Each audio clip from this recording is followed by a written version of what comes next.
A solitary one-woman protest against supporters of the Afghan men's cricket team, Arzo Parsi has been campaigning for England's match with Afghanistan to be boycotted. She's received backlash and death threats for standing up for women and girls. She looks like an ugly face. This flag will always shine.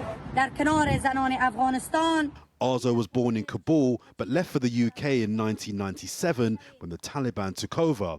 She believes cricket is being used to whitewash the Taliban's crimes against women. We love to see our teams win. We love to see our teams make us pride as a nation.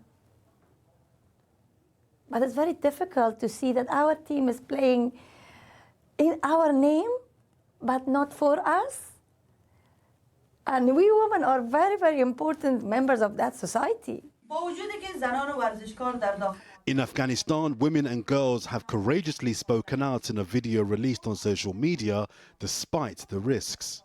Their oppression is being ignored whilst the men continue to play international competitions and have all the backing of Afghanistan's rulers. Female participation in sport and in most areas of public life have been effectively outlawed since the Taliban returned to power in 2021. The majority of Afghanistan's female team are now in exile in Australia. Last month they had their first competitive match there, but they've had no support from the International Cricket Council, which is also allowing the men to play despite its own rules that test-playing nations must support a women's team. Nearly 200 parliamentarians called for England to refuse to play Afghanistan due to the lack of support from the ICC. What is so insulting about this is that the ICC are investing £17 million into the Afghan cricket team, yet nothing goes to these women. And the message has to be that they are important and that we do invest in them across the world and we celebrate sport on a global level. The England and Wales Cricket Board has resisted pressure to boycott the match, saying it believes unilateral action is not the way forward. The ECB said, "What is happening in Afghanistan is nothing short of gender apartheid. We remain of the view that a coordinated international response by the cricketing community is the appropriate way forward. We urge our international partners to stand together and demonstrate through our actions that we support the women and girls of Afghanistan." Afghan cricketer Roya Samin is currently in exile in Canada and agrees that boycotting the game isn't the answer.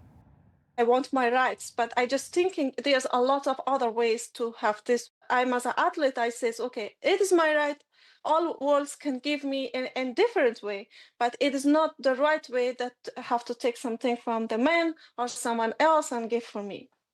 But Arzo Parsi disagrees and will continue to campaign for a boycott with a further protest planned in the coming week. You can't deny us anymore.